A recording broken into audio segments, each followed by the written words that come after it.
మాలా. జై మాలా.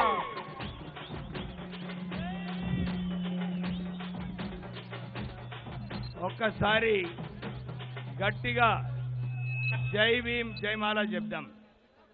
దద్దరిల్లు పోవాలి హైదరాబాద్. చేద్దామా అందరము? రెడీ ఉన్నారా? జై భీమ్ జై భీమ్. జై భీమ్ జై భీమ్. జై భీమ్ జై భీమ్. జై మాలా. జై మాలా. జై మాలా. జై జై మాలా. జై మాలా. జై జై మాలా. మొట్టమొదటిసారిగా మీ అందరూ కూడా మాలా సోదరులు ఇంత పెద్ద ఎత్తున మీరొక్క పిలుపున మన ఆత్మగౌరవాన్ని మనం కాపాడుకుందామని చెప్పి మీరు ఇంత పెద్ద సంఖ్యలో మీరందరూ మీ సొంత ఖర్చులతోని మీరు బస్సులు పెట్టుకొని మీరు మీ భోజనాలు చేసుకొని మీరు ఇంత పెద్ద ఎత్తున మీరు ఈ సభకు వచ్చారంటే మీ అందరికీ కూడా చేతులెత్తి నమస్కారములు చెప్పాలి. మీ అందరినీ కూడా అభినందనలు. ఎందుకంటే ఎవ్వరు కూడా ఊహించలేదు.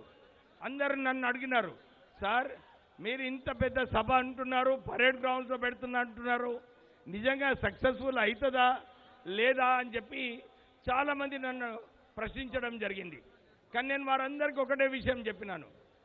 మేము డిస్ట్రిక్ట్స్లలో జిల్లాలలో వెళ్ళినప్పుడు మాలా మీటింగ్లు పెట్టుకున్నప్పుడు అన్ని చోట్ల కూడా ఈరోజు ఏదైతే మనము 2 గంటలకు ఈ మీటింగ్ ప్రారంభమైందో ఇప్పటి వరకు అందరూ క్రమశిక్షణతోని చిత్తశుద్ధితోని అందరూ కూడా వినుకుంటూ మీ ఏదైతే జోష్ ఏదైతే ఉన్నదో మాలల ఆత్మ గౌరవాన్ని కాపాడుకోవాలని చెప్పి మీ అందరు జోష్ ఏదైతే చూస్తున్నామో ఆ జోష్తోనే నేను ధైర్యంగా ముందుకు రావడం జరిగింది.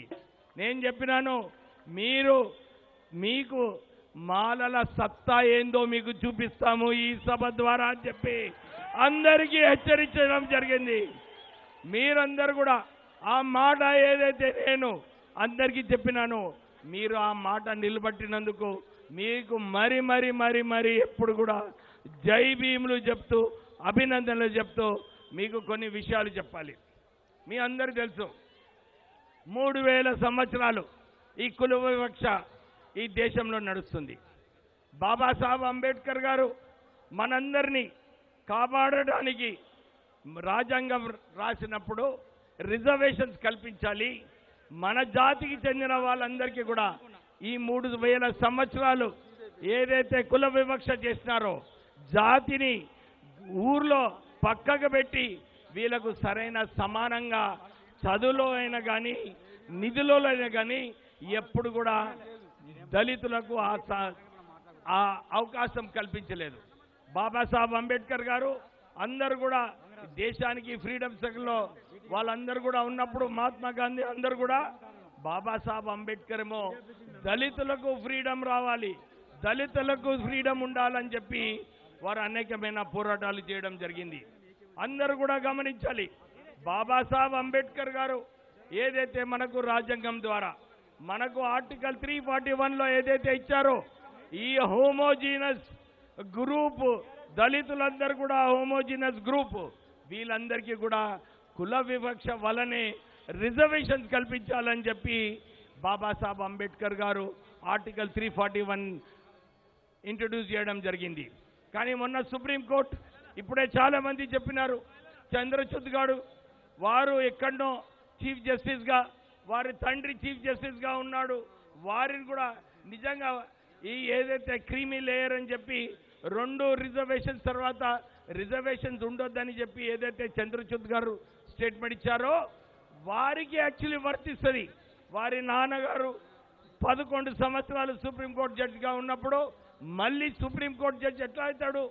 ఆయన కూడా నిజంగానే వాళ్ళ కుల వివక్ష ఏదైతే ఆయన దాంట్లో ఉందో అది జడ్జిమెంట్లో మనకు స్పష్టంగా కనబడుతుంది. మనము దీన్ని వ్యతిరేకించే అవసరం ఉన్నది. లేకుంటే ఈ ఆర్టికల్ 341 ఏదైతే మార్చిందో సుప్రీంకోర్టు దాని వలన ఫ్యూచర్లో మన రిజర్వేషన్స్ అన్ని కూడా పోయే అవకాశం ఉంది. ఇది ఒక కుట్ర. ఈ కుట్ర వలన ఎట్లాంటి రిజర్వేషన్స్ తీసేయాలి, ఈ క్రీమీ లేయర్ ఇంట్రడ్యూస్ చేసి మళ్ళా ఫ్యూచర్లో ఈ క్రీమీ లేయర్ తర్వాత రిజర్వేషన్స్ కూడా తొలగించాలని చెప్పి ఈ కుట్ర వేసిన జడ్జిమెంట్లో మనమందరం కూడా వ్యతిరేకిస్తున్నాము. అన్ని చోట్ల కూడా మాల కులస్తులందరూ కూడా అన్ని చోట్ల ఇదే అంటున్నారు. ఒక స్పందన, మన ఆత్మ గౌరవం ఎట్లా కాపాడుకోవాలి, మన ఆత్మ గౌరవాన్ని.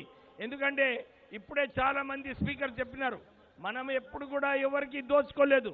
మనం ఎప్పుడు మన బలంతోని మనం ఒక కల్చర్, ఒక మాలల కల్చర్ ఏదైతే ఉందో దాంట్లో ఈరోజు మనం అందరి ముందు చూపించుకున్నాము. ఏది ఏమైనా కానీ ఇంత వర్షం పడినప్పటికీ కూడా అందరూ కూర్చొని మీటింగ్ విజయవంతం చేసుకొని ఇప్పటి వరకు 7 గంటల వరకు మీరందరూ కూడా మీటింగ్లో ఉన్నారంటే ఇది ఒక స్ట్రాంగ్ సంకేతం అన్నమాట. అందరు పొలిటికల్ పార్టీస్కి, అందరి నాయకులకు, మీరు మాల కులస్తులకు మీరేదైతే విమర్శిస్తున్నారో, ఏదైతే తప్పుడు ప్రచారం అందరు చేస్తున్నారో అది సరైన విషయం కాదని చెప్పి మీరందరూ కూడా ఈరోజు నిరూపించుకోవడం జరిగింది. మీరు బ్యాక్లాగ్లు ఉన్నప్పుడు ఎట్లా మాలలు దోచుకుంటారు? నిజంగానే ఈ ఏదైతే తప్పుడు ప్రచారాలు చేస్తున్నారో, ఇంకా అదే కాక ఇప్పుడే చాలామంది చెప్పినట్టు బాబాసాహెబ్ అంబేద్కర్ గారు రిజర్వేషన్స్ ఇచ్చినప్పుడు మాలా మాదిగలని చెప్పి ఆలోచించలేదు. మన దళిత సమాజానికి మనం ఎట్లా కాపాడుకోవాలని చెప్పి బాబాసాహెబ్ అంబేద్కర్ గారు అందరికీ రిజర్వేషన్స్ కల్పించడం జరిగింది. ఇప్పుడే ఇంతకుముందు కాకా వెంకటస్వామి గారు కూడా అంబేద్కర్ గారి అడుగుజాడల్లో నడుస్తూ వారు కూడా అంబేద్కర్ ఎడ్యుకేషనల్ ఇన్స్టిట్యూషన్స్ పెట్టి సుమారు 2 లక్షల మంది ఆ ఇన్స్టిట్యూషన్స్లో చదవడం జరిగింది. అక్కడ కూడా చాలామంది మాల మాదిగలు ఉన్నారు. ఎప్పుడు కూడా అడగలేదు ఎవరికి అడ్మిషన్లో మీరు మాల మాదిగ అడగలేదు. అందుకే బీద ప్రజలు, మన దళితులకు మనం మంచిగా చేయాలని చెప్పి కాకా వెంకటస్వామి గారు ఎప్పుడు కూడా అదే పోరాటం చేశారు. 75,000 మందికి గుడిసెలు ఇప్పించినప్పుడు, 40,000 మందికి ఉద్యోగాలు కల్పించినప్పుడు అప్పుడు కూడా ఎప్పుడు అడగలేదు మాలా మాదిగా అని చెప్పి అడగలేదు. కేవలం మన దళితులకు మనము న్యాయం చేయాలి, వారికి కూడా ఇల్లు స్థలాలు కల్పించాలి, వారికి కూడా ఉద్యోగాలు కల్పించాలని చెప్పి కాకా వెంకటస్వామి గారు ఎప్పుడు ఇదే పోరాటంలో చేసేవారు. వారి అడుగుజాడల్లో నేను నడుస్తున్నాను. నేను కూడా మా సంస్థలో ఏదైతే ఉందో చాలామంది మాల మాదిగలు పనిచేస్తున్నారు. మేము ఎప్పుడు అడగలేదు. కానీ ఏదైతే దుష్ప్రచారము ఏదైతే వారు చేస్తున్నారో మన మాల కులం పైన మనం దోచుకున్నాము, మనం నిధులు తీసుకున్నామని, మనం ఎప్పుడు కూడా ఎవరు నిధులు తీసుకోలేదు. మనం మన బలంతో మనం ఏదైతే కష్టపడి మన మాల కులస్తులందరూ కూడా మంచి పేరు సంపాదించుకున్నారు. మీరందరూ చూస్తున్నారు. బాబాసాహెబ్ అంబేద్కర్ గారు ఏదైతే ప్రపంచంలోనే ఒక మంచి వ్యక్తి, ఒక దళితులకు కొట్లాడిన వ్యక్తి అని చెప్పి ప్రపంచంలో ఉన్న విగ్రహాలలో బాబాసాహెబ్ అంబేద్కర్ విగ్రహాలు అన్ని విగ్రహాల కన్నా టాప్లో ఉంటుంది. ఎందుకు? వారు ప్రజల కోసం న్యాయం చేశారు. వారు ఎప్పుడు కూడా బాబాసాహెబ్ అంబేద్కర్ గారు బీద ప్రజలకు, మీరు కాన్స్టిట్యూషన్లో చూసినప్పటికీ కూడా బీద ప్రజల గురించి సేఫ్ గార్డ్స్ ఇచ్చినారు, మహిళలకు సేఫ్ గార్డ్స్ ఇచ్చినారు. ఎక్కడైతే సప్రెషన్ ఉంటుందో దాన్ని ఎదురు తీర్చడానికి బాబాసాహెబ్ ఎప్పుడు కూడా వారు కష్టపడడం జరిగింది. ఇప్పుడు మనం చూస్తున్నాము నిజంగానే మాల కులస్తులందరూ కూడా బాబాసాహెబ్ అంబేద్కర్ దేవుడు అని అనుకుంటారా లేదా? మనకు బాబాసాహెబ్ అంబేద్కర్ మనకు కాపాడిండా లేదా? వారిపైన విమర్శలు చేసినప్పుడు మాల కులస్తులు ఏం చేయాలయ్యా మీరు చెప్పండి, నిజంగా చెప్పండి. నేను ఈ సభ ద్వారా అందరికీ కూడా ఒక చేతావని ఇస్తున్నాను. ఖబర్దార్, డాక్టర్ బిఆర్ అంబేద్కర్ గురించి ఎవరైనా విమర్శిస్తే మాలలు ఊరుకోరు అని చెప్పి మీ అందరికీ కూడా ఒక చేతావని అన్నమాట. మాల కులస్తులు ఇప్పుడు ఇంకా ఊరుకోరు. జాగ్రత్తగా మాట్లాడండి. మీరు ఏదైతే మాల కులస్తుల పైన విమర్శలు చేస్తున్నారో ఆలోచించండి. ఇంకా ఊరుకోరు. ఎందుకంటే అందరు మాలలు కూడా ఇదే అనుకున్నారు. ఇది ఒక సమయం వచ్చేసింది. మనం అందరం కూడా కలిసి మనము ఒక ఐక్యంగా ఉండి మన హక్కులు మనం సాధించుకోవాలని చెప్పి మాలలందరూ కూడా ఇదే నిర్ణయానికి రావడం జరిగింది. నేను అన్ని పొలిటికల్ పార్టీస్లో చూశాను. మాలలకు చాలా చిన్న చూపు ఉన్నది. వాళ్ళందరూ ఏమనుకుంటున్నారంటే మాలలు చాలా తక్కువ సంఖ్యలో ఉన్నారు, వీళ్ళను పక్కకు పెడితే ఏం కాదని చెప్పి అనుకున్నారు. కానీ మీరందరూ కూడా ఒక్క పిలుపులో ఇంతమంది రావడము, వీళ్ళందరూ పొలిటికల్ పార్టీస్కి ఒక చెంపదెబ్బ కొట్టినట్టు వాళ్ళందరికీ కూడా ఒక సరైన సమాధానము. అరే మేము కూడా ఈ రాష్ట్రంలో అన్నిటికన్నా ఎక్కువ కులాల సంఖ్యలో మాల కులము సెకండ్ హైయెస్ట్ సంఖ్య అని చెప్పి మీరందరూ కూడా నిరూపించుకున్నారు. మేము అందరికీ కూడా ఇదే చెప్తున్నాను, ఈ ఆత్మగౌరవం ఏదైతే మాలలకు తగ్గాలో అందరూ కూడా ఆలోచించుకోవాలి. ఎందుకంటే చాలామంది వ్యక్తులు మాట్లాడేటప్పుడు ఇదే చెప్పారు, మన సంఖ్య ఇంత పెద్దగా ఉన్నప్పుడు అందరూ కూడా గమనించి మన మాలలకు ఏదైతే గుర్తింపు రావాలో అది డెఫినెట్లీ ఇవ్వాలని చెప్పి మీరందరూ కూడా ఒక స్ట్రాంగ్ మెసేజ్ పంపించడం జరిగింది. చాలామంది నా మీద విమర్శలు చేస్తున్నారు, సారీ మంత్రి పదవి కోసం చేస్తున్నారని.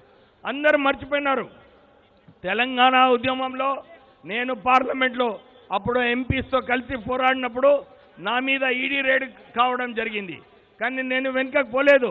నేను అప్పుడు తెలంగాణ ఉద్యమం కోసము తెలంగాణ సాధించుకోవాలని చెప్పి నేను ఆ రోజులలో ఉద్యమం చేయడం జరిగింది. నా పైన ఈడీ రేడు, ఇన్కమ్ ట్యాక్స్ అన్నీ కూడా అయినాయి, కానీ వెనుకకు పోలేదు. తెలంగాణ సాధించుకునే వరకు కొట్లాడడం జరిగింది. తర్వాత నిరంతరం కేసీఆర్ వ్యతిరేకంగా కొట్లాడినప్పుడు కూడా చాలా పదవులు నాకు ఆఫర్ రావడం జరిగింది. కానీ నేను ఎప్పుడు కూడా పదవుల పైన ఆశ ఎప్పుడు కూడా చూపలేదు. నా బలం నాకున్నది, ఎందుకంటే ఉద్యమంలో పనిచేస్తాను. కాకా వెంకటస్వామి గారి లెగసీ ఉంది. మా బలంతోనే అందరు కూడా మాకు ఆహ్వానిస్తున్నారు. నేను మీ అందరికీ కూడా విశ్వాసం ఇస్తున్నాను, మీ అందరూ మన మాలల హక్కులు కాపాడుకోవాలి, మన మాలల ఆత్మ గౌరవం కాపాడుకోవాలి.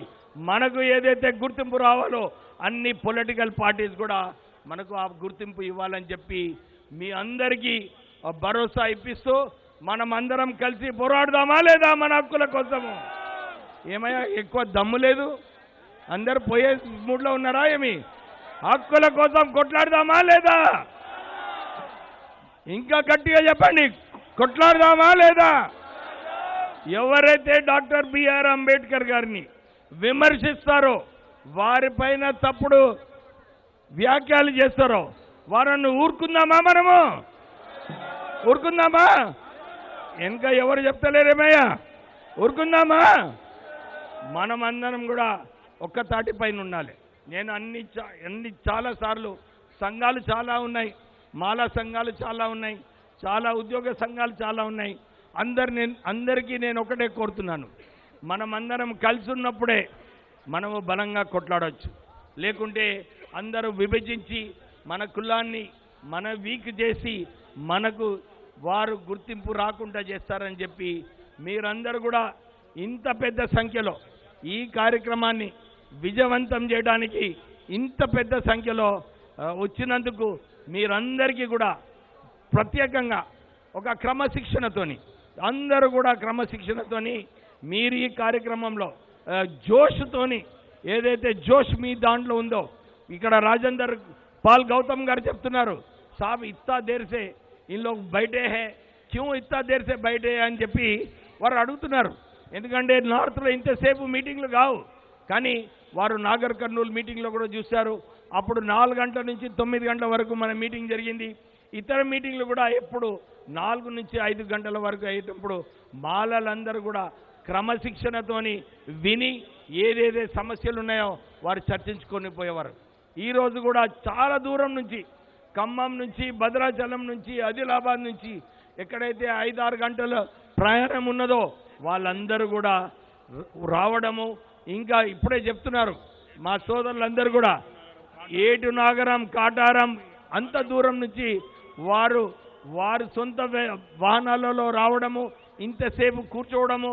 ఇప్పుడే చెప్పినారు నాగరాజ్ గారు, ఏదైతే సంఖ్య ఈ పరేడ్ గ్రౌండ్స్లో ఉందో అంతకన్నా ఎక్కువ సంఖ్య బయట రోడ్లపైన ఉందని చెప్పి వారందరూ కూడా మన ఈ కార్యక్రమంకు అందరూ కూడా వచ్చినందుకు పేరు పేరున మీ అందరికీ కూడా ధన్యవాదాలు చెప్తూ, జై భీములు చెప్తూ, మీరందరికీ కూడా భరోసా ఇప్పిస్తూ, మేమందరం కూడా మీ ప్రజాప్రతినిధులు సంఘాలు, ఉద్యోగస్తులు మేమందరం కూడా మీతో ఉన్నాము, మీ హక్కుల గురించి కొట్లాడతామని చెప్పి మీకు భరోసా ఇప్పిస్తూ ముగిస్తున్నాను. జై భీమ్, జై భీమ్, జై మాలా, జై మాలా. ఒక్క విజ్ఞప్తి అందరికీ, మీరందరూ కూడా కొద్దిగా నిదానంగా వెళ్ళండి. ఎవ్వరు కూడా తొందరగా పోయి మీరు అందరూ కూడా క్షేమంగా మీరు మీ జిల్లాలలో మీ ఇంట్లో వెళ్ళినప్పుడే ఈ సభ విజయవంతం అనుకోవచ్చు మనమందరము. ఎందుకంటే పొద్దున్న లేచినప్పటి నుంచి నేను అన్ని డిస్ట్రిక్ట్లలో నేను మానిటర్ చేస్తున్నాను. ఎవరు ఎంతమంది ఎట్లా ప్రయాణం ప్రారంభిస్తున్నారని చెప్తే నిజంగానే ఆశ్చర్యపడిపోయినాను.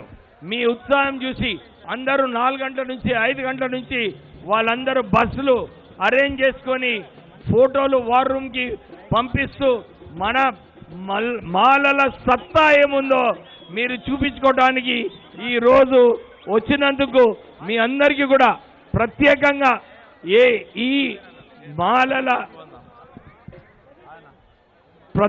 మా టీం ఏదైతే ఉందో నాగరాజ్ గారు, ఎమ్మెల్యేస్, సర్వయ్య గారు, చిన్నయ్య గారు, రామచంద్ర గారు అందరూ ఎవరి పేర్లు తీసుకోకుంటే మన రాజు ఉస్తాద్ గారు, వెంకటేశ్వర్లు గారు, మన ఈ స్టేజ్ వచ్చిందంటే మన ఈ వెంకటేశ్వర్లు గారు వలన.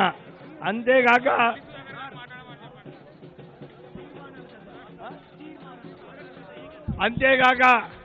మన టీం ఏదైతే పనిచేస్తారో నిజంగానే అందరూ కూడా కోఆపరేట్ చేసి అడ్జస్ట్ చేసుకొని మనం ఈ కార్యక్రమాన్ని విజయవంతం చేసుకుందామని చెప్పి వాళ్ళందరూ వచ్చారు. ప్రత్యేకంగా మీ అందరు డిస్ట్రిక్ట్స్ నుంచి రాజశేఖర్ గారు, కిషన్ గారు, సుధాకర్ గారు అందరూ కూడా ఈ కార్యక్రమంకి వచ్చినందుకు మీ అందరికీ కృతజ్ఞతలు చెప్తూ ముగిస్తున్నాను. ఇప్పుడు ప్రదీప్